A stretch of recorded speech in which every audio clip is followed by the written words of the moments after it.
this. Okay. Hello, everyone, and welcome.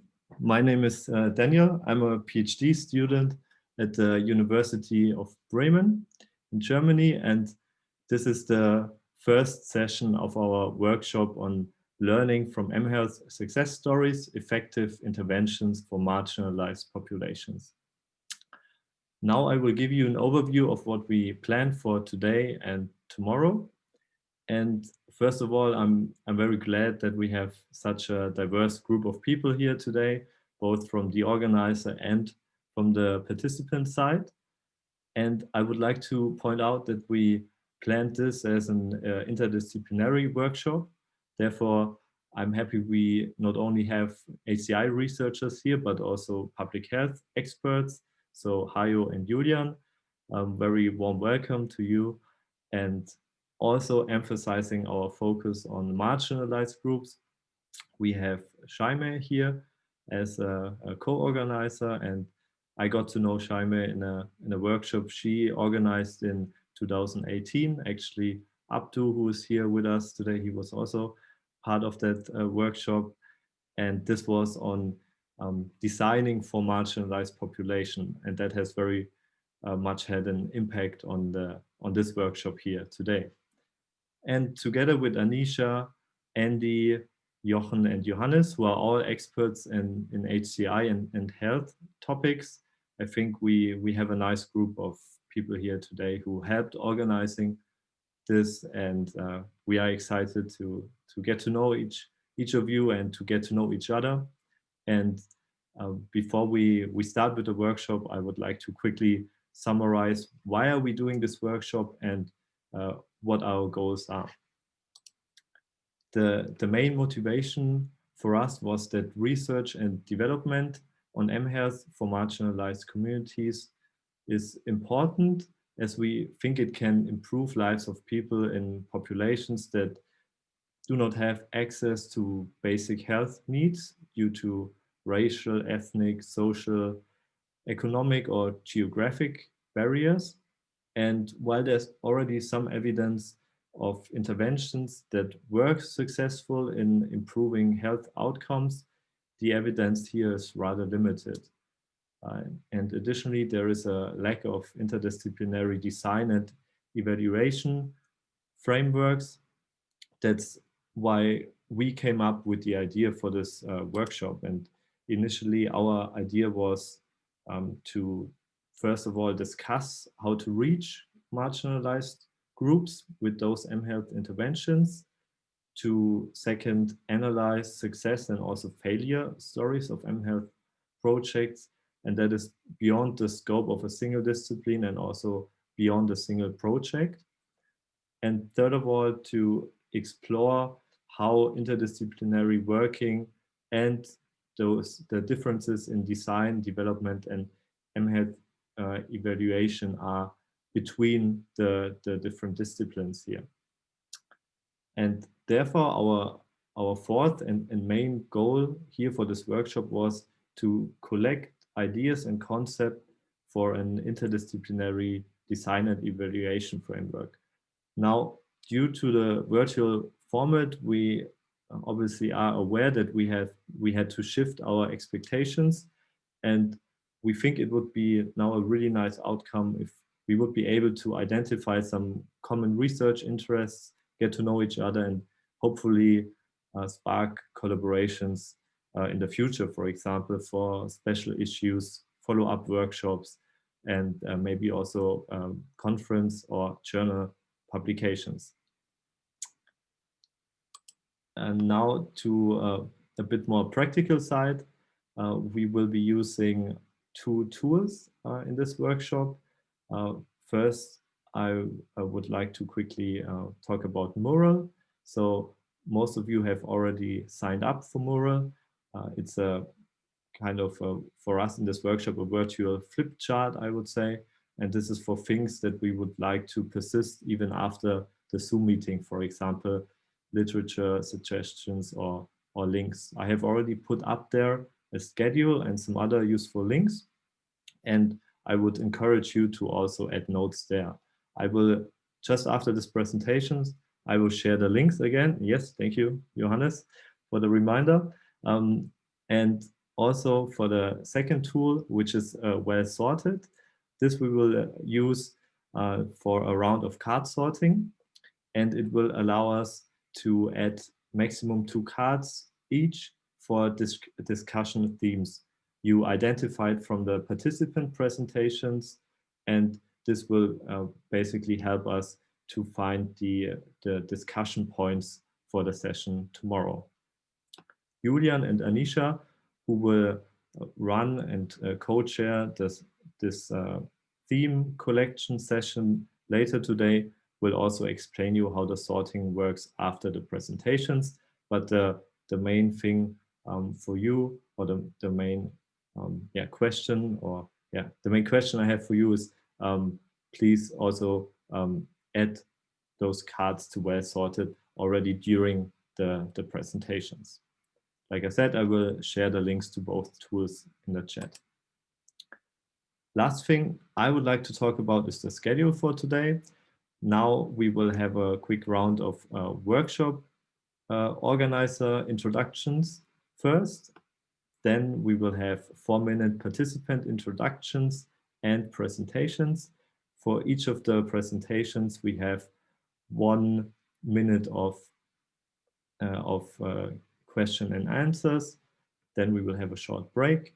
And like I mentioned earlier, the last part today will be the theme for mHealth development and evaluation collection. Should you have any questions, feel free to ask them directly in the video conference or via chat. And with that, I would like to start a round of organizer introductions. So, Johannes, could you please start your first here in my window? I will. Great. Okay. Thanks, Daniel. I guess you have missed to introduce yourself. So Daniel is a PhD student in my lab, in the HCI lab, the Human-Computer Interaction Lab at the University of Bremen. I'm a professor there working with Daniel and a lot of others here from the workshop organizers. I'm really glad that you're all here with us today. I really would love to have this workshop in person in Oldenburg. I really miss, meeting, different people's face to face, and I'm very much looking forward to the workshop. And maybe Julian wants to go next to introduce yourself, and maybe also the Leibniz Science Campus, where many of us are involved. Julian? Yes, thank you, Johannes. Hi, I'm Julian. I'm working as a postdoc at the Leibniz Institute for Prevention, Research and Epidemiology here in Bremen as well. And we have some rather huge collaboration going on right now between the Leibniz Institute and the University of Bremen, as well as Fraunhofer-Mewis, which is another research society in Germany. And we focus on topics concerning digital public health. So how digital technology blends into public health topics and issues. And from my side, I'm mainly focusing on evaluation topics, as this is one of my research clusters I'm associated with. Well, let's say the primary research cluster I'm associated with, because we have 4 in total. And I'm also pretty happy to be part of this rather huge, interesting group of authors and people coming together to address the topic here. And that's mainly it. And I would like to pass on to probably Hayo. Okay, thanks very much. So you've heard already, I'm also here in Bremen, also working in the same institution, and in particular with the Leibniz Science Campus. I'm the speaker of the whole enterprise, so it's my pleasure to work with many of you. But I've also been working with people like Jochen and others in other contexts, so there's quite a networking activity behind all this. And for this particular workshop, I'm quite interested, obviously, in the topic, since one of my research fields, in fact, is sort of migrant health and epidemiology of migrations. So that fits also quite nicely. And I was particularly pleased to see a piece on the Himba population. Since I worked in Namibia for 3 years, a long time ago, I'd be so much interested to find out what the Himbas are up to. So I'm quite looking forward to our discussions here. Okay, maybe I'm next. First of all, I'm so very sorry I have to leave this session actually after my brief introduction. I don't have time today, but I'll be there tomorrow, and I'm very much looking forward to the discussion tomorrow. So my name is Jochen Meyer. I am with the Office Institute for Information Technology, which indeed is in Oldenburg and not in Bremen. So it's the first organizer not in Bremen. It's a whopping 50 kilometers away from Bremen. As Hayo already said, we collaborated already, and we still do so in a number of projects. So I take an HCI perspective on technology, and I'm personally interested in supporting health in daily lives. So this is something which is kind of easy when people are well educated and have good access to technology and are highly technical affine. And it gets much more difficult when it comes to more marginalized persons, to elderly persons, and so on and so forth. So this is something that I hope to learn a lot within this workshop, and I'm afraid only tomorrow. So Daniel, I lost overview over who would be next. Maybe you can help here. Yes, thank you very much, Jochen. I think Shaime would be next on my list. Shaime, please. So hi everyone. So this is Jaiman, HCI researcher from Egypt. I'm also associate professor at the City of Scientific Research and Technology Applications. So as Daniel kindly introduced me, I work with the marginalized and rural Egyptian communities, designing mobile applications and other sort of low-cost technologies. I'm really excited about this workshop. I haven't had much work in the health area, but I'm very aware of the limitations of trying to design and do successful interventions in rural settings. So happy to be here today and tomorrow. Who's next? Thank you very much. Anisha, would you like to introduce yourself, please? Oh, hi, I'm Anisha. I'm Anisha Singh. I'm a lecturer at the UCL Interaction Center in London in human-computer interaction. And my interests, I'm really interested in the topic of this workshop, but my interests are sort of around it almost. I'm interested in how ubiquitous, persuasive, and other technologies for health and well-being can be designed to fit in with everyday contexts of daily life, work, and play, and how people's understanding of themselves can be augmented and enriched through these technologies. And a core bit of my research agenda is to tackle social inclusion and look at also vulnerable and stigmatized groups. So I have focused on groups and conditions. So I focused on how all factors such as physical, social, and cultural factors influence how technologies can be used in complex real-world settings. And to do this, I've run studies with people of different gender identities, sexualities, and ethnicities to see how they experience these technologies, and also focused on diverse conditions such as rehabilitation, self-managing, physical activity, and other conditions, and HIV most recently. Yeah, and I'm really interested in seeing what the next couple of days bring on. It's very exciting to see all the work in this workshop. Thank you very much, Anisha. I think that's all of the organizer introductions, if I'm not mistaken. I don't see any objections here. So with that, I would like to refer back to Johannes for the participant presentations, please. Yes, great. Thank you, Daniel. And once again, thanks for tuning in today. And once again, I'm really, really sorry that we cannot meet in lovely Oldenburg today. I don't want to lose any of our valuable time, because we now have 6 very interesting papers that we would like to briefly present. We would like to present them in the order as they are on the website. So we start with Franziska, and then Tanya, and then we go on through the list. I have, all the devices I have here together in my hands, because we need to do some time management as we don't have coffee breaks, to chat, and we want to keep this, short and sweet. I will set the timer to 4 minutes. So you have 4 minutes to introduce yourself and the short workshop position papers you have submitted to the workshop. And as I said, we would like to start with Franziska Tachtler from the Technical University in Vienna.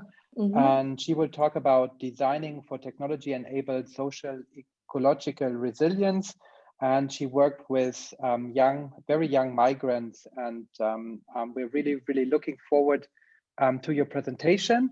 Daniel should have given you presenter rights. Yeah, I think I already started sharing my screen, so I'm gonna start my slides.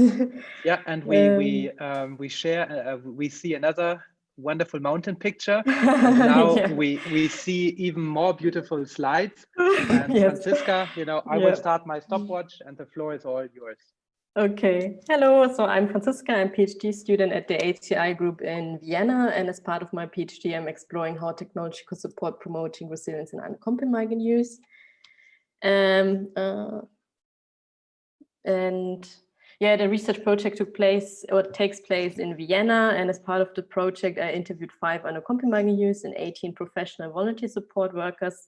And then I conducted a co-design workshop with mentors and a social worker. And afterwards, I also conducted 2 series of 3 co-design workshops with unaccompanied youth. And a little bit background information. So unaccompanied youth arrived to the European Union without other relatives, and they have to deal with many internal and external stresses, which are caused by the adverse situation, for instance, by experiencing disrupted and unstable living circumstances and discrimination, and also the asylum seeking process. But then they also face many barriers which hinder them to bounce back from their traumatic experience. So they have high goals for their personal development, but lack the time and possibilities to pursue these goals. And but they also lack access to stable and well-resourced support structures and access to professional mental health support. So as part of my research, I argue for a shift away from viewing resilience development as a responsibility of the individual towards promoting resilience from an ecological approach. Reasons for this shift are to prevent putting additional pressure on unaccompanied youth by putting the responsible for feeling good on them. But also that the currently available mental health technologies teaching individual psychoeducational skills do not account for their adverse circumstances, and also that the current stable supporters such as mentors face challenges and feel overburdened with their role to provide sufficient support. So I argue for that we need to create an environment where the environment facilitates the resilient promotion. So there's this concept of the social ecological model of resilience, which provides a framework to design for social ecological resilience and helps to map out application areas for technology-enabled support. Key element of this social ecological model of resilience are the different systems which play an essential role in providing and sustaining the facilitative environment. For instance, there are the social support systems which directly and indirectly contribute to the youth resilience. There's a chrono system, and there's the macro system, which includes political and regulations, culture and values. And the macro system impacts all social systems, for instance, also the quality and work of the microsystem, but also the ability of unaccompanied migrant youth to use available mental health resources. And then the key characteristic of the social ecological model of resilience is that an environment is most facilitative of resilience if the supporters and the supported youth can easily navigate and access culturally meaningful resources, that the exchange inside and across systems function well, and also that the solutions as well as the supporters' well-being and capacity to support is supported for long-term sustainability. And this definition helps to investigate if a context fulfills these characteristics, and thus the characteristic of a facilitative environment. And this also helps to identify application areas for technology-enabled support, which helps to creating a facilitative environment which promote resilience from a social ecological perspective.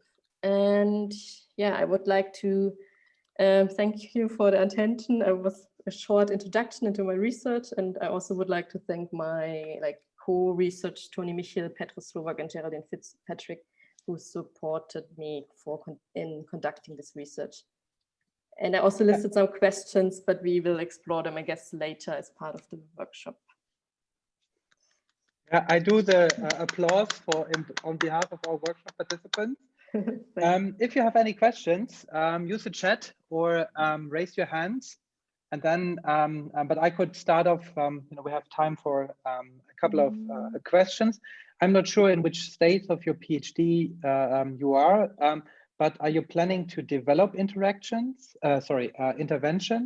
And if yes, what would be the first intervention you would like to develop? Yeah, so I'm like in the beginning of my fourth year of my PhD. So if, yeah, it's because I think I took quite a while to really understand this context because it's quite complex, because I started from this perspective that I wanted to develop mental health technologies supporting the individual, like the uncompromising use. And then as I presented now, I explored this shift away from developing this technology instead of supporting the more the social ecological approach. Mm-hmm. And if I have still time in my PhD or after this PhD, I really would like to design more for this exchange between mentors and youth. Like when you look at this map from the social ecological model, there's this number 2, and this is more the exchange between them, because this is a very interesting relationship, because the mentors have this trust relationship to the uncompromising youth, and it's quite stable, but they struggle supporting the youth because they lack the tools and the knowledge. And yeah, maybe an interesting question by Hajo, is technology relevant across or in all systems? I think this is also maybe very important. Can you comment on that? Is technology really the key, or are others? No, I think that's not the key, because technology is not the solution now for everything here. It's more like to see where the gaps are in this support structure. And I think that also makes it so difficult to design for this context, because I think the key here, or the system which has most influence, is the macro system, the political system, which both hinders to create already the facilitative environment, for instance, by having a stable living situation, or like access to different supporters in the long term, because like, for instance, in a living situation, they have to move out.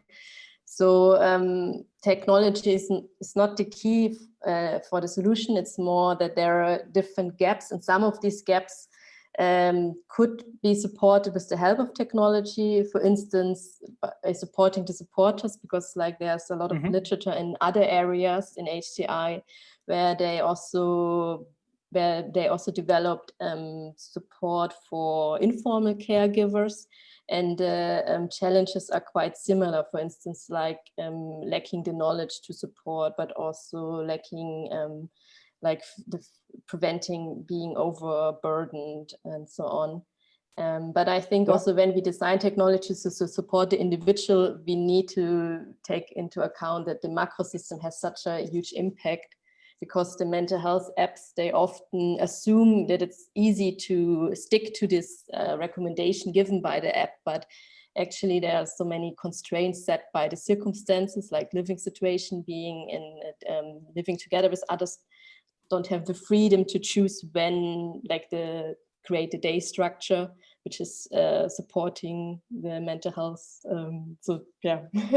Yeah, thank you, Franziska.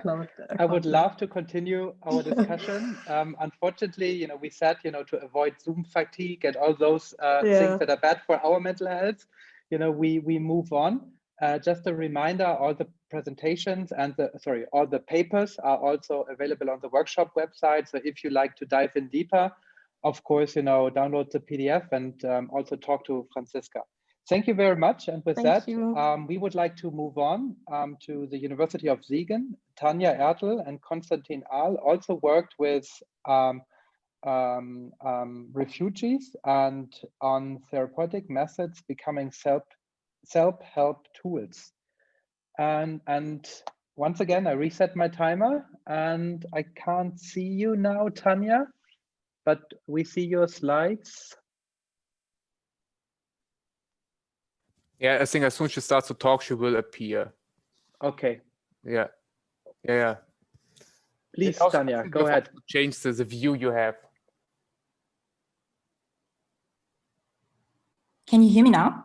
Yes. Yes. Perfect. We can hear and see you.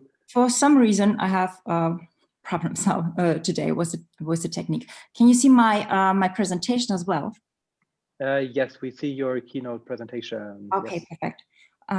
Yeah, welcome from my side as well. Hello, my name is Tanja Ertl. I'm working at the University of Siegen for the chair of Volker Wolf, which is Information Systems and New Media.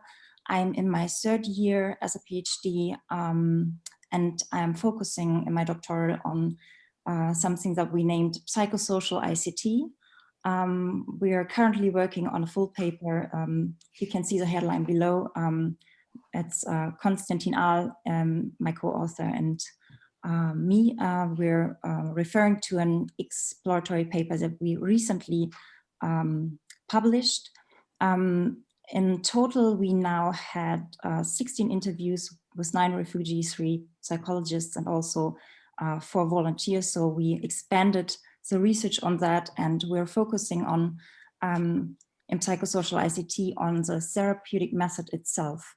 While in e-counseling, for example, you focus on the interaction between the client and the therapist, we take the method and try to do research on the options, if it is possible to transfer such methods into self-help tools to gain options for people who have difficult access or no access at all to therapeutic settings and to methods that are highly proven with positive effects.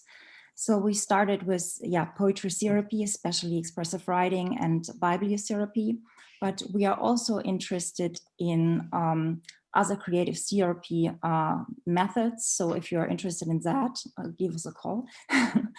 Our study is about we give a huge theoretical framework about the method and its effects, and the potential and benefits it could have for this specific target group, which is a very vulnerable one.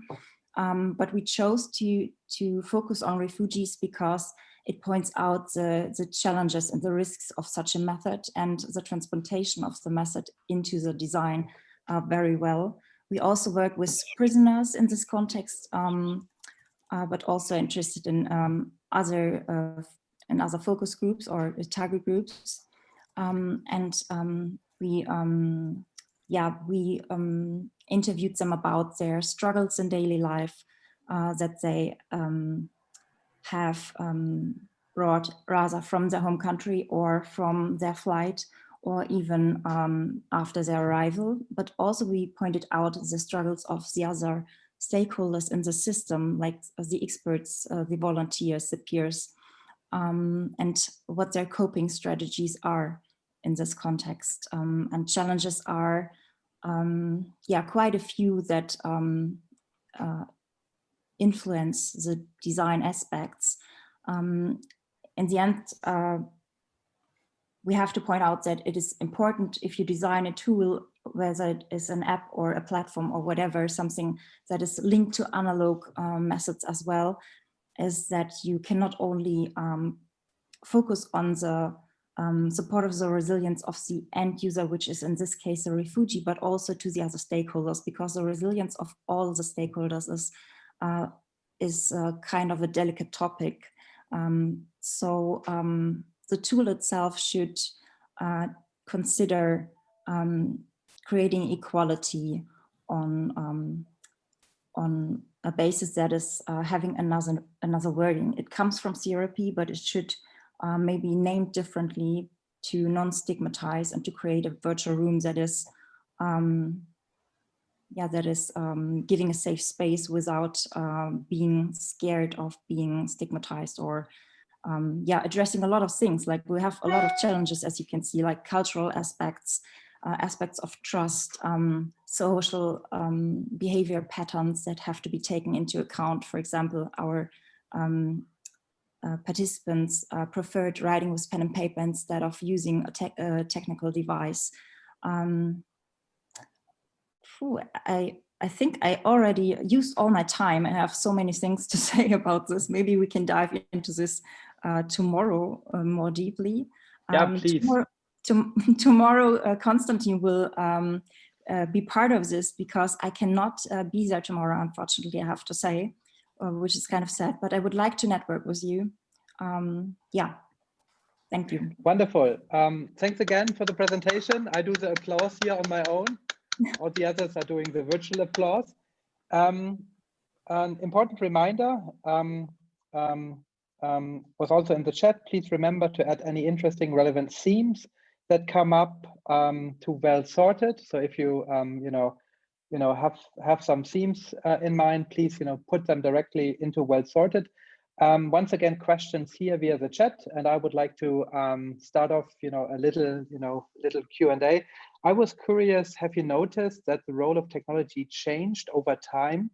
Because for the refugees, the process of the flight is also, I think, very different at different points of time, right? From the point they start their flight, from the move to the point where they arrive in a country, they, get asylum, and then, they start the asylum process, things like that. Have you noticed that the role of technology changed, or that the challenges changed over time?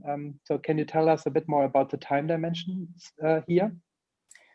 The challenges changed a lot. A lot of our participants from a refugee side were more struggling with current struggles that they have in Germany than remembering the struggles they had back home or on their flight. It's more kind of a coping strategy maybe to forget about what was in the past and focusing on the current struggles, which are linked to structural barriers, to social barriers, and to individual barriers as well, like the language issue or getting into social contact with inhabitants in Germany or things like that.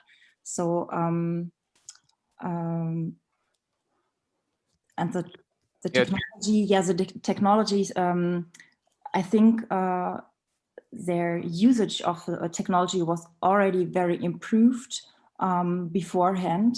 They're now more focusing on their, at least our participants, more focusing on their school lives, their student lives, their business life, using technology for that, instead of maybe on the flight using technology to find their way around or using it for entertainment. Yeah, just to maybe summarize, at the beginning it was more, as one of our participants told us, more like a lifeline during the flight to kind of know where to go and how to reach the destination.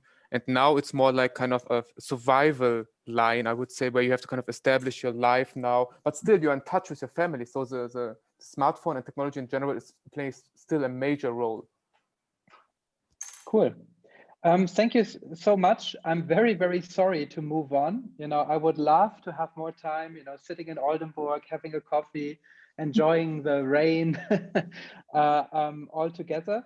But we would like to move on. And Rasha Ibrahim is from Leeds Beckett University, and it's a cooperation with the University of Castilla. And we would like to hear a bit more about home-based rehabilitation coach for stroke survivors, a critical reflection, kind of a different topic. But Rasha, I can't hear you now, but I see your slides now. Please, the virtual stage is all yours. We can't hear you. Are you? Can you hear me now? Ah, wonderful. Yeah, here we go. Please, go ahead. Thank you so much. Hello, everyone. My name is Rasha. I work as a lecturer in Newcastle University in the UK, but I wrote this paper when I was working in Leeds Beckett University. I will add my contacts and the contacts of my colleagues at the end.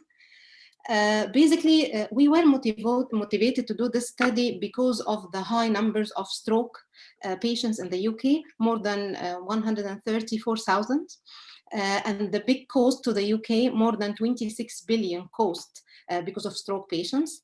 The problem is that a stroke survivor, they need to have a minimum of 45 minutes of rehabilitation for minimum 5 days per week for 2 and 6 weeks. This is what's required. But sadly, this is not provided because of lots of problems in the NHS system here in the UK. As I mentioned, the hospitals struggle to deliver this 45 minutes therapy. Many stroke patients didn't allow to have 6 months follow-up after survive their stroke. Our product focused specifically on exercises. Basically a real-time assessment of stroke survivor performance. We focus, there are lots of rehabilitation technologies available, some for the upper body, some for the lower body. We focus on the upper limb. There are lots of types of rehabilitation. The one that we are focusing on is repetitive tasks in order to help the patient gain full control or better control on their body movement after surviving a stroke. The technology we use is basically artificial intelligence. We use a sensor in order to track the patient body parts when they are performing the exercises.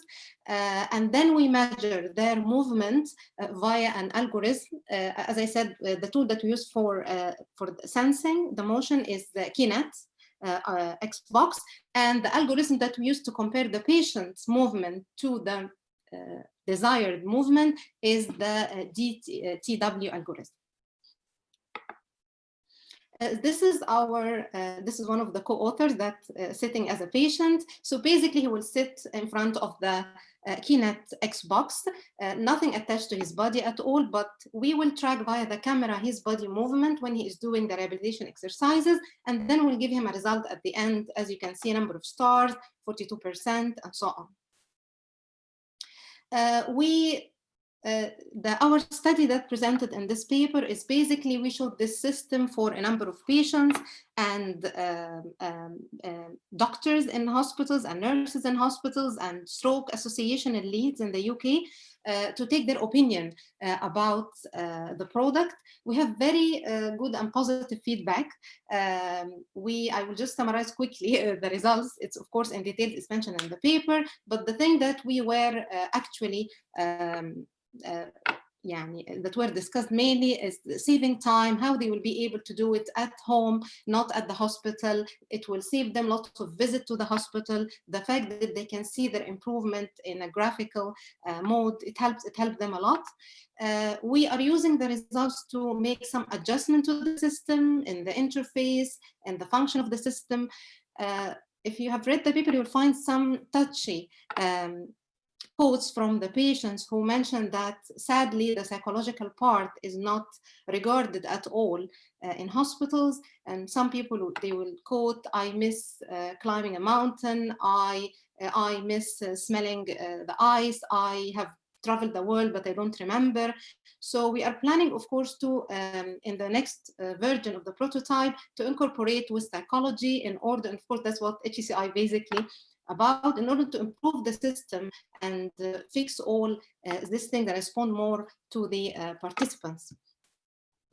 The future work, as I mentioned, will focus on motivating the users and make sure that the exercises are not boring is one of the most known challenges in rehabilitation in general and rehabilitation technology in particular. So that's what we're going to work on.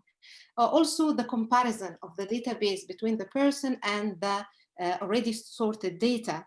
Some of the participants were worried that if we compare their current status with a healthy adult that will make them disappointed. Some said, okay, let's compare them to the patient's original health at the beginning. So we are discussing this at the moment. And finally, we are doing CE marking for the device because we want to make sure that it abides by the UK health technologies. I hope I was on time. And this is our contact for me and my colleagues who work in the product. Thank you so much. Wonderful. Yeah. Applause to Newcastle. I think it's a bit boring if I always ask the questions. So I hope this, yeah, I think this is related from Konstantin. A question from the chat. Do you also want to share data with health experts, like the doctor of the patient? Is that part of the plan? Yes, actually, we, of course, the device can be used without any help of a health professional, but we want to have the health professional or the doctor on the other side, and he can be monitoring at the first stage of the patient, trying the system to make sure, yes, you are doing well, this is the correct way to do the exercises. Yes, so this is a part that we're very interested in, and it's possible to be done by the system. Yeah. Cool, thank you. I would like to move on to Nurten and Wolfgang. They will talk about a completely different topic again. Maybe not, because, you know, if you have obesity, right, you know, it's also very likely that you have later a stroke. And Nurten will present us their thoughts on a data-driven system for treatment of obese children in especially rural areas. So hello to Saarland, hello to Saarbrücken. Hello, thank you very much. I hope that you can hear me all. Yeah, we can hear you loud and clear. So please, you know, the stage is yours. Please go ahead. My name is Nurten Öxis. I studied business administration and business informatics at the Saarland University, and currently I'm a PhD student at the chair in information and service systems at the Saarland University under the supervision of Professor Wolfgang Maas. And I am additionally a researcher at the German Research Center for Artificial Intelligence. My research interest is in the area of biosignal-based smart services, especially in the health IT and smart retail sector using machine learning techniques. And the focus of our papers that we have in that area is especially on child obesity. Child obesity is increasingly pervasive problem that we have, and traditional therapy programs are time and cost intensive, plus the success is often not guaranteed. Additionally to that, rural populations in low income areas often suffer from difficult access to healthcare. So what we try to do is provide a patient-centric healthcare, and B, reach out to patients in rural areas. So the solution that we are interested in is a data-driven system which uses low-cost devices for predicting therapy success of obese children by applying machine learning methods. We have two research works in that area. I will focus on the second one. The first one is more regarding predicting the performance that was during a fit test, where we tried to predict the number of laps that the children ran. The second one is more interesting from the IS perspective. It is about the data analytical system to predict therapy success for obese children. And the approach, what we have done is we collected on the one hand side profile data of children that was on age, BMI, height and weight, and the therapy type, plus physiological data that was heart rate during exercise and cool down. And we collected that data at the beginning of the therapy, and the therapy, the duration for the therapy was 6 months. And what we tried to do is we took that data, we feed that into machine learning methods, and we tried to estimate the therapy success. Therapy success for us was the increase, or here in that case, the decrease of BMI. And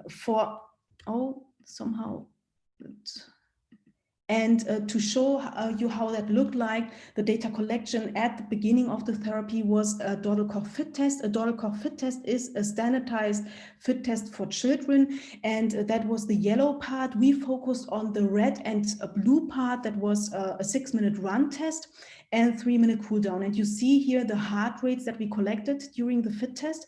And we did that in cooperation with the Swiss Children's Hospital. So we collected the data at the Swiss Children's Hospital, and we had 20 overweight children, obese children or overweight, and they were all aged between 11 and 17 years.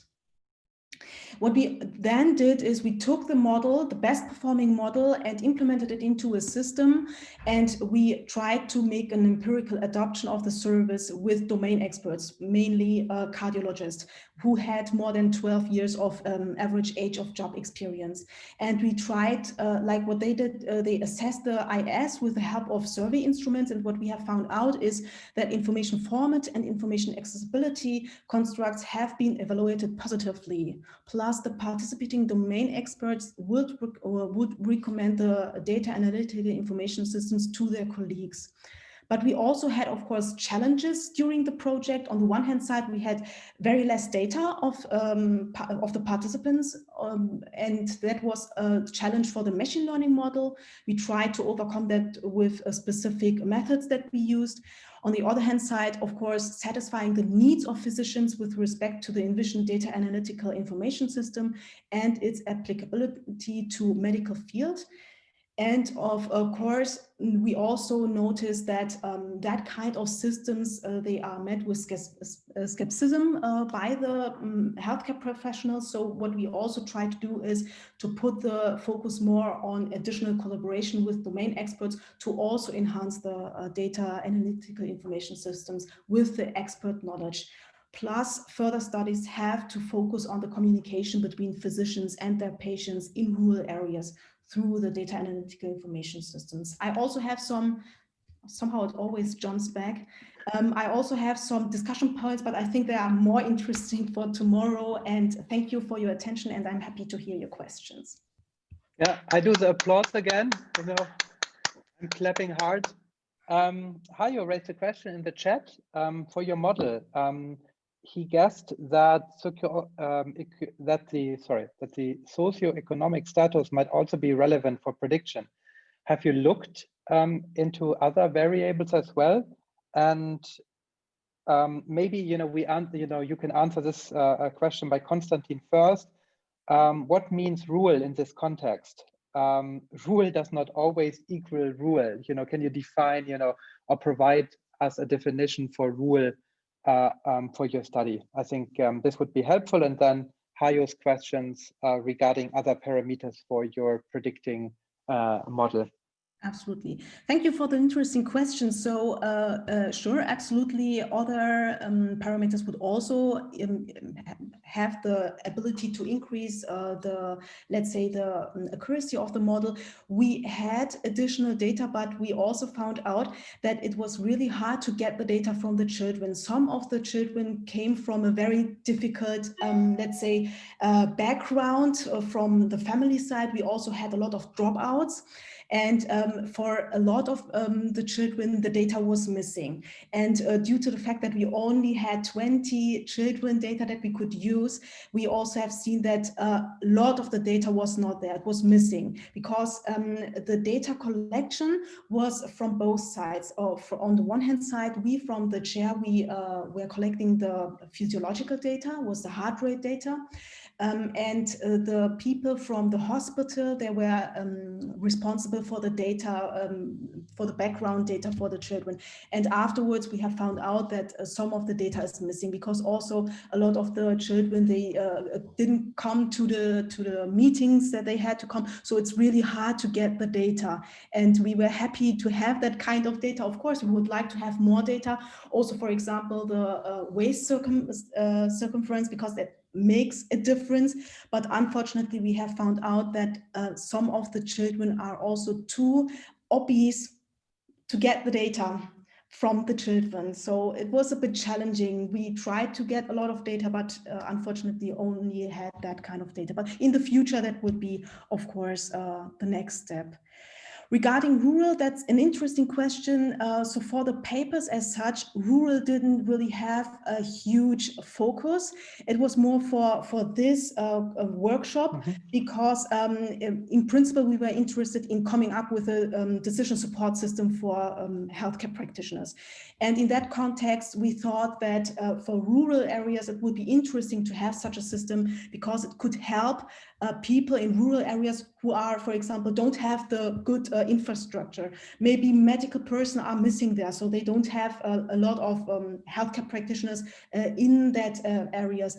Plus that the children and that the families are maybe too poor to get to the hospitals or whatever. So therefore, a system where they would have the ability to do everything that they have to do at home would help them to get the treatment that they need. But we also found out that it is not that difficult, easy to, let's say, motivate children to use such a system. That's really hard.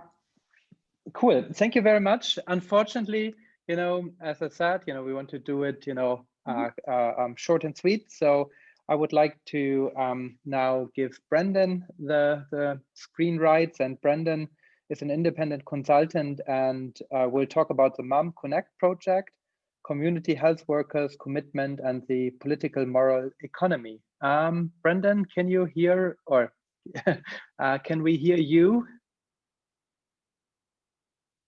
Okay, nope, not yet. We can't Brendan, you're hear still you. muted. Yep. I clicked ask to unmute. Or bottom left button. There we go. How's that? Wonderful. Have you prepared some slides, or are you doing it? Yes, right I have. I'm just running with 2 screens and I'm not quite sure whether you're going to see what I've got here. Is this coming up? Or do I have to click my share screen button? Click the share screen button, please. Okay. Sorry, I'm a bit, this technology is, I've got PowerPoint on the one side and this on the other. So we're going to be, okay, there we go. Share screen. Which part of my screen can you see? How are we doing? Because that's, okay. Is it coming through? Nope, not at the moment, but you know, let's give the system a couple of minutes. Okay. Or seconds. You should be able to see a screen with different windows, and there you will probably need to click on one of the windows. Okay. So if I'm going back to the Zoom screen, I can see you, I can see leave, I've got share screen, I'm clicking again. I've got a second screen. Should I switch that off? Is that causing a problem, do you think? Oh, hang on, there we go. That's popped up on my other one. Okay. Now. Okay. Wonderful. We see now OpenOffice or LibreOffice. Okay, that was the wrong one. How's that? Wonderful. Okay. Floor is yours. Okay, you got it. Oh, now, nope. Now Okay, it disappeared again for me.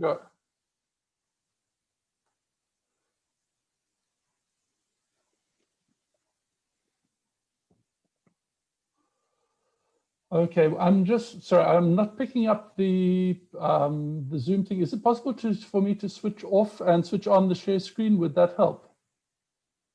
If I do it like that, okay. How's that? Wonderful.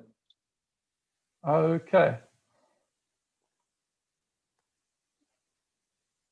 Okay, so I'm talking about informal mHealth and the lessons from Mom Connect registration. Just as a beginning, but the phenomenon of mHealth is quite an interesting one because when we think about mHealth, I think a lot of us would think about a project which someone sat and thought about and designed, got funded, developed an app for, and then you go into the field and you pay people to implement and you recruit staff. And the angle I've been coming at it from is to look at what happens in an existing health system. If you come to an existing health system and you implement mobile health, how do people who are not technology professionals? How do people who are doing other things with their time, who are not doctors, who are not tech savvy, so to speak, how do they interact with technology? And informal mHealth is when there isn't such a project, when there's no government initiative, there's no NGO that's rolling out a project, and yet you still find healthcare staff using their own phone, using their airtime or credit in their own time to help patients. And this is really something that looks quite different to a formal mHealth project. Yet, in fact, in the course of the study that I've done, it came out that there are actually a number of connections that I found, and that leads onto the set of questions that I'm posing towards the end. Just to step back quickly, yes, I am an independent consultant. I am finishing off my PhD at the University of Cape Town, but I'm now transitioning from being a PhD student into the world of work. So that's my background. I've spoken briefly about the concept of informal mHealth, and specifically the project that I studied was Mom Connect, which is a very simple text-based maternal health messaging system. So you're talking about short message service here, but the critical part that I was looking at was where the healthcare staff became involved in registering the pregnant woman for the system. So I need to distinguish, it's the pregnant woman who receive the messages. The pregnant women are able to ask questions over short message services. But for me, the critical entry point here was saying, how do the healthcare staff get involved? How do they incorporate this as part of their daily routine? And what I found is that there's a well-established process for the antenatal care consultation. So this is where the nurse supervises women coming in, gives a talk to say, this is how you should look after your health, and then sees the woman one by one, estimates the date when they will give birth, and then can register them on the system. And this was set out in the training notes for the system originally, but it did note that it might be given to someone like, as they're called, a health promoter, to actually give that introductory talk and collect some of the information. Then it would go to the nurse, and the nurse would collect that due date. Well, I was interested in finding out for myself, how is this happening on the ground? So I did interviews with staff, with the clinic managers, with the antenatal care nurses, and the community health workers or health intermediaries who help them. And what I found is that very often the nurses delegate the work of registration to these health intermediaries. And I mean, this all follows according to the designers of the system. It's perfectly part of that whole way the system is supposed to function. But what would often happen is you'd find these health intermediaries would have to, they would say to me, after there was a fair amount of trust and I'd spent some time there, and the one said to me, oh, I take it home at night and my partner likes doing it with me. And this raised my eyebrows because this is really not what's supposed to be happening. But there they were enthusiastic, they were making things work, and it came across as very positive. And on the other hand, there was someone who was employed on a half-day basis, and it's an arrangement we have in South Africa where they're called a volunteer. They work on a half-day basis, and they have a very small monthly stipend, no benefits such as paid leave. So it's a precarious job. And this person was under a lot of stress. They'd taken off a month because their father had died. They needed to go back to their community. They came back, and the nurse had diligently written down all the information for the mother, the preferred language they'd like to receive it in, the messaging in, the ID number, and all the details that need to be entered. And this person now found that they had a book with 50 different pieces of registration information that they had to enter. And they had to fit this into their day, which was already very busy.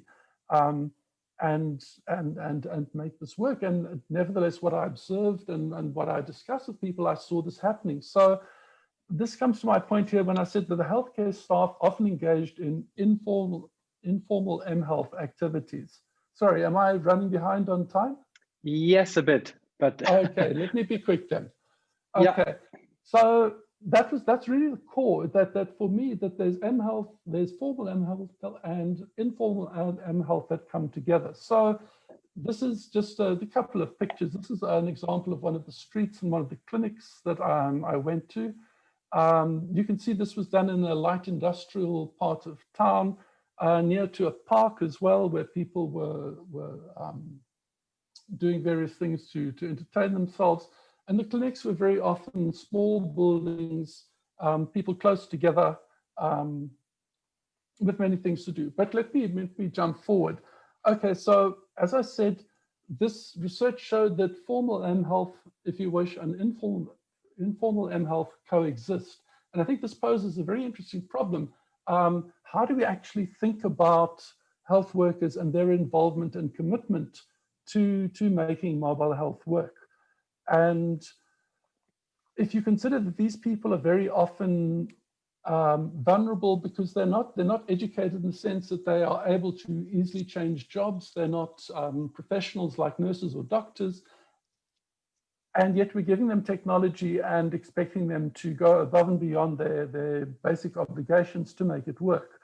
So I think we should be, one of my points is we should look at what can we learn from the choices and lived experiences of these staff, the choices that they make in the face of not being compensated for what they're doing. And I think on the one hand, there are design choices. Maybe we can talk about this more tomorrow, but I think that what could be looked at is something like communicating on a level between the different health intermediaries or community health workers to each other to give mutual support. And what I alluded to in the title, looking at moral political economy, is what theoretical frameworks could be used to understand this kind of behavior, which is quite unusual in terms of the way that the system was designed and people understood the system should be used. I think that's all from me at the moment. If there are any questions. Great, thank you so much. You know, I do the virtual applause here again in behalf of the group. Maybe one quick question. Mm-hmm. Is that what you observed maybe caused by that we don't really follow, you know, typical human-centered or user-centered design processes, that, you know, technology, you know, that's basically what we're discussing in the workshop, that mm-hmm. those communities are not involved in the design process of the technologies, and you know, you can now clearly see those effects from that. Do you think that that could be a solution to that problem? Yes, I do think so. I think it's also it's a question of understanding how do the clinics work, and I think that's part of where I'm contributing, is to see that yes, the nurses are the real gatekeepers. They do the antenatal care routines, but it's the health intermediaries or community health workers who do the registration. If, for example, there'd been a process to involve the community health workers up front, this kind of information could have been elicited, and mm-hmm. the utility of something like support groups could have come out, and that's a function that could have been developed. Thank you very much. And with that, you know, from South Africa, we're going to Namibia, and Abdullah will present the last paper in this quick introduction session on gamifying the unspoken, designing to resolve myths on contraceptions among the Himba people. Abdullah, can you hear us? Yes. And we can see some colorful yellow slides, so please, the virtual stage is yours.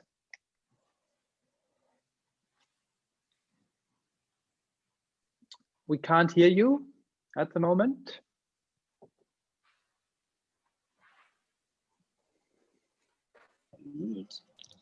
Can you hear me now? Wonderful, yes. Right, good morning or afternoon, it's that. Yeah, so my name is Abdullahi. I currently reside in Nigeria, where I'm also a member of faculty at a university. I hope to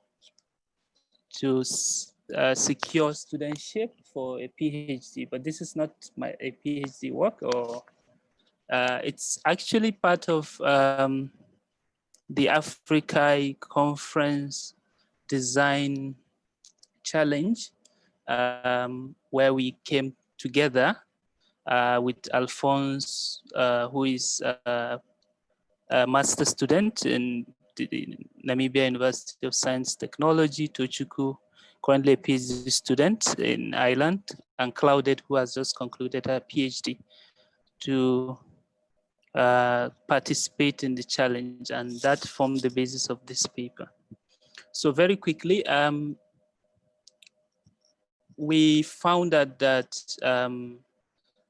there is a community in Namibia called the Himba community, and then they are basically from the northern side of Namibia. And in order to address some of the issues, having interacted with about 4 community members, including 2 young people, an elderly person, that is Mr. Mbinge, whose picture you can see here, as well as Ima, who is a young person, young Himba community member. We came to a context which we feel we could design for. Basically, parents in Namibia used to take care of girls and make sure they didn't fall pregnant, especially before marriage. And this is a difficult task for them because girls have become more independent and had more choices to make. And in between, there were rumors about what contraception are, and then elders don't believe in it, but then the young people also do not know where to seek correct information. And then and there arises myths as to what contraceptions are and what they're capable of. So the problem stated for us was we indeed design to resolve these misconceptions around contraceptives, I beg your pardon, among the Himba people. And we actually adopted the 5-stage process of design thinking. In a way, we're able to go through 4 of the stages, which is to empathize, define, ideate, and prototype. We're not able to test, and even for the prototype, we've not been able to develop a product for testing. This had led us to this as our design process.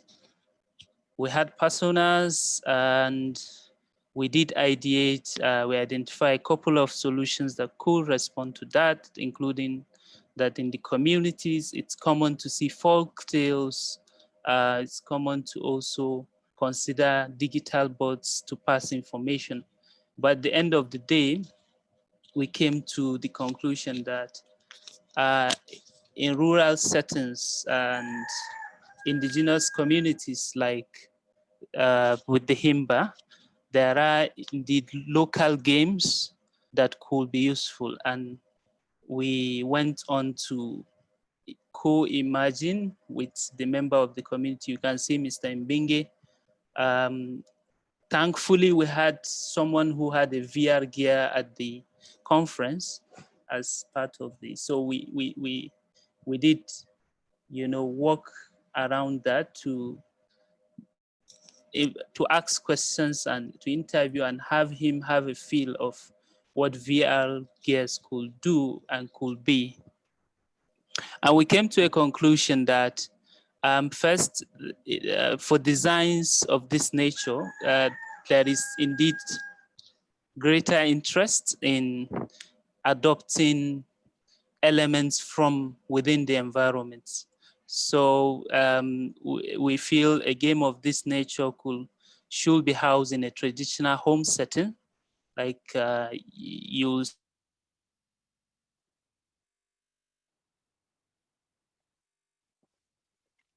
Oh, Abdul is breaking up, right? Yeah, Daniel, can you confirm? I can't hear him anymore.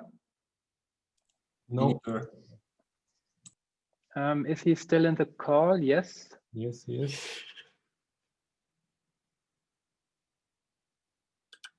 Now he's Abdul, we can't hear you at the moment.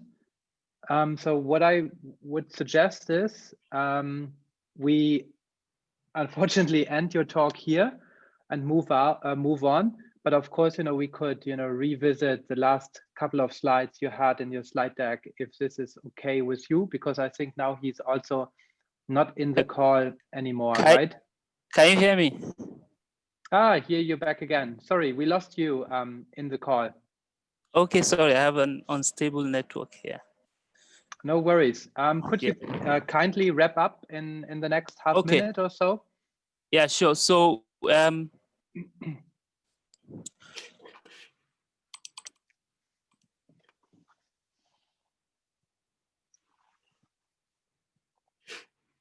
again, we can't hear you.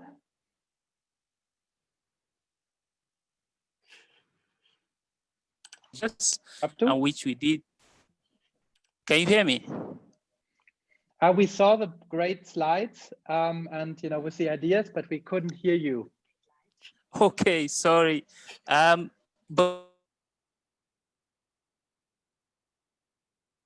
I think Abdul is breaking up constantly for me. I think with that, a big thank you from our side. This was really interesting, and I think we have some time during the follow-up sessions to also go a bit more in depth then. And with that, I would like to hand over to Daniel again. We're done with a little, very short and sweet presentations of the participants, and now would like to tell you a bit more what we planned, for the reminder of the workshop. Sorry. Thank you very much, Johannes. Actually, I guess we have to unfortunately cancel our break because we have only 13 minutes left in this session. So I hope we still have enough energy to power through this last session. And yeah, without further ado, I would like to hand over to Anisha and Julian for the last session. Thank you. Hello. Yes, thank you. Yeah, unfortunately, time got a little bit overboard. So we briefly decided to change the format a little bit, right, Anisha? Yes, that's right. Still exciting. So the idea was that you probably contributed some terms and input during the session until now for some sort of a card sorting interactive part. And Anisha, I think we can close the poll right now, I think. I'm doing that now. Yeah, because the idea was to do it like in small breakout groups, but maybe we just do it right now live with the larger group, as not so many people present. This should work as well. However, I'm not so familiar with well sorted, Anisha. Can we just post a link and people sort it themselves, or will we probably share a screen and one person is sorting everything? I think that we can share the link and everybody can sort it as best they can, and we probably give about 5 to 7 minutes for that. So basically the idea is that there are all the cards, and I'm just going to post the link in a minute because I'm finding it difficult to multitask. But once you've got the link, you can see all the cards that are there. They're based on the critical themes that Daniel asked people to bring up in their workshop papers, and also in some of the themes that have come up during the talks now. So the cards will be there, and all that needs to be done is you can sort them into groups that seem to be thematically connected. And then we can probably break out the top 3 or 4 themes from there for discussion tomorrow. So if that makes sense, I'm going to now post the link in a second. Did you want to add anything to that, Julian? No, sounded like a very good summary. So here's the link. And do feel free to say if there's anything that's not, oh, did I post that only to you? 1 minute. To everyone. And there I go again. So that should be fairly intuitive. If we can all now sort, and if for anybody who likes to multitask, you can chat in the next 5 minutes, and we close the sort in 5 minutes.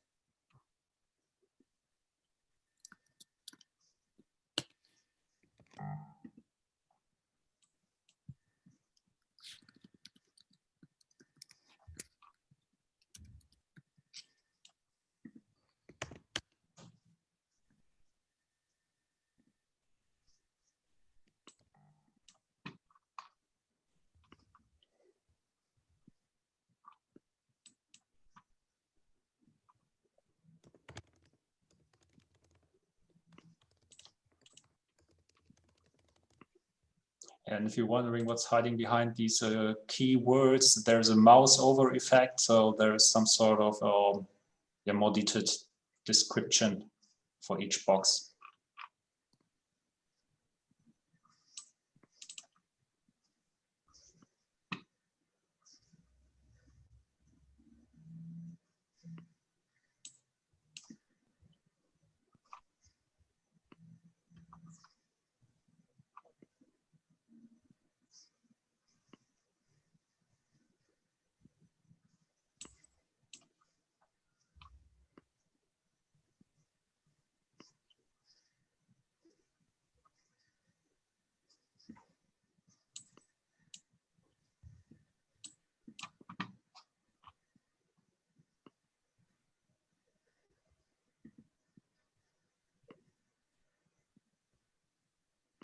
So some of them should look familiar to everybody.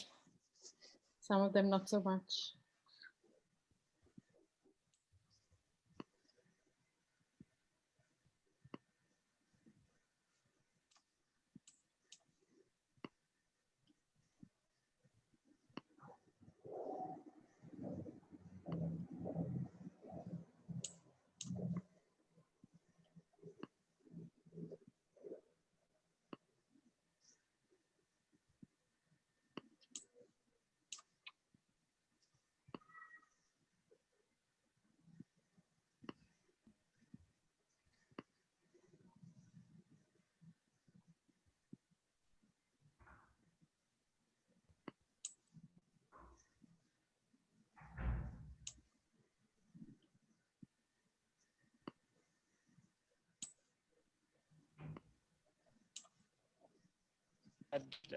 Bad network. What are we doing now? Sorry. So if we've got we've posted the link in the chat, and we are sorting the themes in there for the next, I think, 3 more minutes, and then we're going to come back. Okay.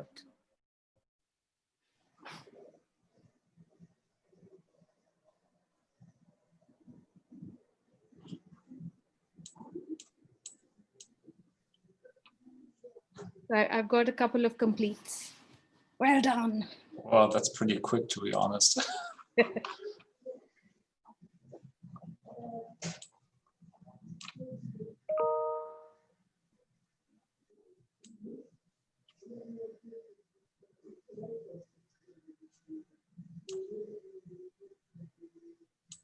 that's 3 down. 4. I'm just going to keep an annoying running counter here.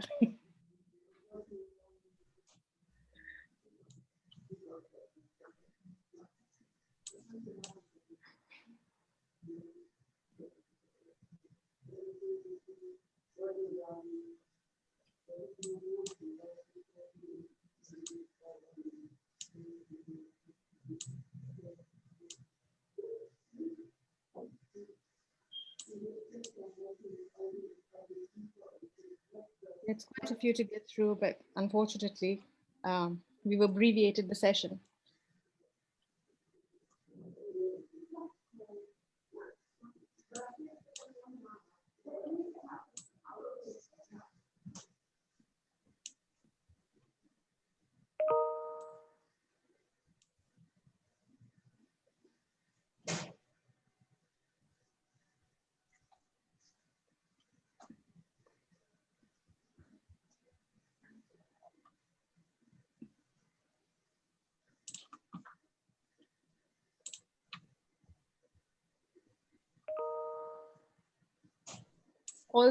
Every time you hear that bing on my computer, it's another complete.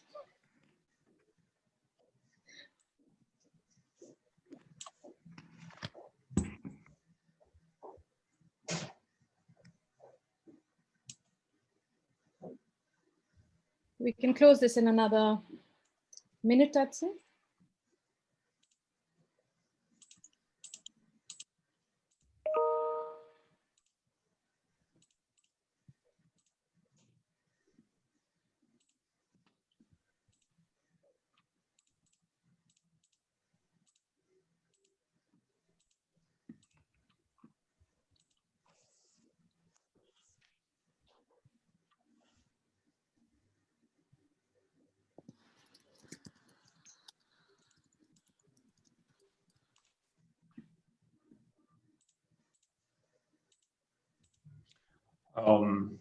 Yeah, I think we can close it now. How many do we have, Anisha? We have, I think there are 8 complete. 9. Okay, yeah, then I would guess we just close it because there should also be some time left. Yes, Johannes, I hope so. Okay, so should we say we sort it into the top 5 themes? I would say so, yes. Top 5 sounds good. Okay. Oh, hold on a second, maybe 4, because it's also needed for structuring the session tomorrow. So maybe 5 is too much. Okay. So let's see what it comes up with.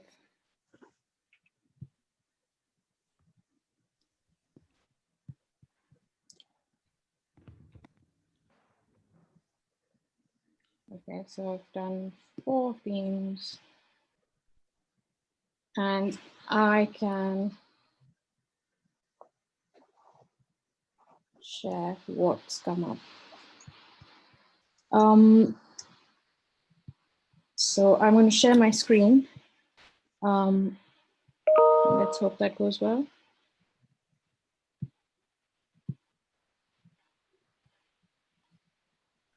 Okay, if you can see my screen, that's what Well Sorted has come up with.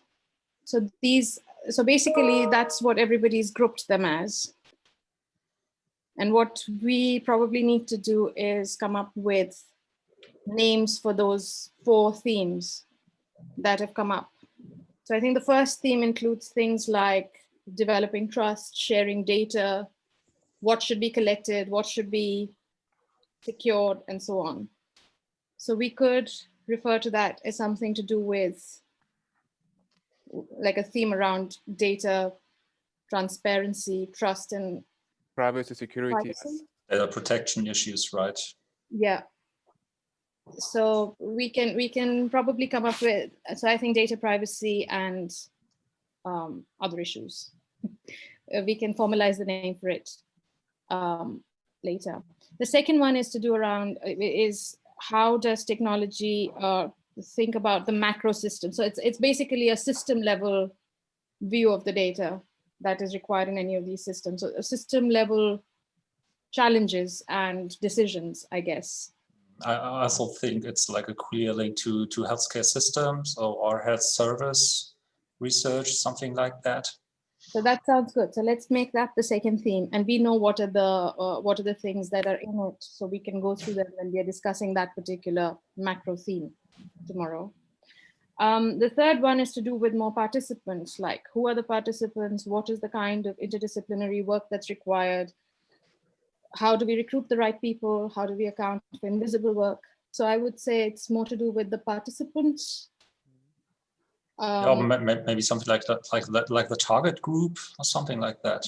Yeah, or user group, target user group. It's also about methods, I guess. So it's like a methodological approaches, challenges. Yeah, you're right. So should we call it that then? Users and methods. And the last one is to do with, I guess, the types of technology. There is, I think, an outlier there. It's the addressing stigma. But I guess it comes under the umbrella of relevance. So should we call it relevance and types of technology? Would make sense. So I guess there we have the 4 themes for tomorrow. Does anybody have any thoughts on those 4 macro themes? Or are we happy with going with those for tomorrow? Just write them, maybe the titles that you chose, write them in the chat again, maybe just for us to have the overview. I mean, we see the info, the issues here, but just how we call the topics maybe is quite good too. Yeah, maybe Anisha, can you tell me what the last topic was? Because I was writing already in the chat. I think the last one would be technology, relevance of technology. So I think there was a question as well in the chat earlier, which was around, is technology really relevant in all situations? So I think that's the theme around those.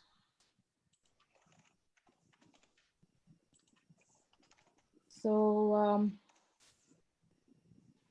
Oh, already a typo. Sorry, it is data security. Would that help the other co-chairs for tomorrow's session to structure the discussion? Do you send it to everyone or just to? Oh yeah, Anisha. Sorry. The merits of technology. We're taking the data security very, very seriously. Yeah, I'm very happy I'm not doing anything with like digital stuff. Actually, I cannot copy paste it. Anisha, can you? No, I can type it down. I think it's so that's the first one, data security, privacy. The second one is health service or implementation. In health systems, right? The third is target user groups and methods. And the fourth is relevance of technology. Perfect. Thank you very much. Okay. Well, at least this was somewhat the idea of the outcome from our side.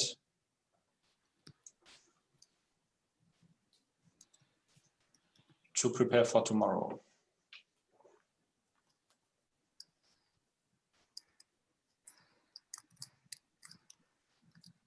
Okay.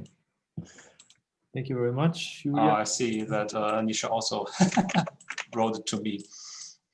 And I see how everybody is being really polite and not saying that. So I sort of quietly started to write. They're waiting that we write them. However, maybe it's a little bit late by the end of the session. Those are the 4. Yes. I hope those are visible to everybody now. Yes. Looks good. Great. Got there in the end. Yes. So thank you very much for your patience. Yeah, these might be like points for discussion for tomorrow. And yeah, we hope that they will help to structure things a little bit. I will send the breakup to Daniel, and maybe he can maybe you can forward them around to everybody if people want to see the breakdown of each of those 4 things. Mm-hmm. If that's useful to structure tomorrow's meetings as well. Yes, I will put them on Mural, and what I would suggest is that after we now wrapped up for today, that yes, we as the organizer group will have a quick discussion. I think this is enough via email on how to structure the session tomorrow. So whether we should have one discussion with all the participants together, or if we should have maybe one or two breakout sessions. But I think this is something we can discuss within the organizers. Or are there any thoughts on that? Oh, that's nice. I think we can do it like this way and just share and then get an idea of how to proceed tomorrow, and we can just or we stay in the channel for a moment. I don't know. Okay. Yeah. No, let's do that. Perfect. That's good done. Are there any other comments or questions for for today or even for tomorrow? I heard there were some problems of people not being able to join the session. I'm very sorry about that. What I can say is that today was mainly introductions, and we will have our main discussion tomorrow. So yeah, I'm very sorry that there were problems with the Zoom link apparently, but yeah, I'm looking forward to see all of you again tomorrow then. It will be the same link and at 2 p.m. tomorrow. Thank you very much, Daniel. And we stay in, right? Yes. Thank you very much, everybody. See you tomorrow. See you tomorrow. Cheers. Bye-bye. Cheers. Thank you. Thank you very much. See you tomorrow.